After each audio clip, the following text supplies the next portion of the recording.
తాలింపు అంటే ఆవాలు లేని తాలింపును ఒకసారి ఊహించుకోండి. ప్రతి దాంట్లోనూ ఆవాలు ఎందుకు పెట్టారు అంటే అందులో ఉండే ఔషధ గుణాలు మన శరీరానికి అనేక రకాల లాభాలు కలిగిస్తాయి కాబట్టి.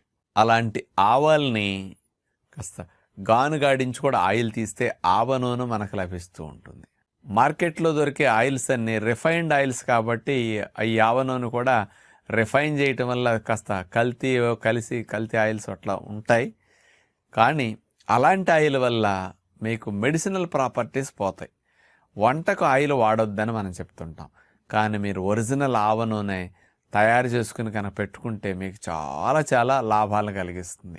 ఇప్పుడు సమ్మర్లో ఆవాలు కాస్త చవకగా దొరుకుతాయండి. ఎందుకంటే అందరూ నీళ్లు లేనప్పుడు రెండో పంట కింద ఆవాలు పొలాల్లో చల్లుతుంటారు. ఏప్రిల్ మే నెలలో ఆవాలు బాగా మా పంటలు పండి మార్కెట్లోకి ఎక్కువ క్వాంటిటీ వచ్చేసరికి రేటు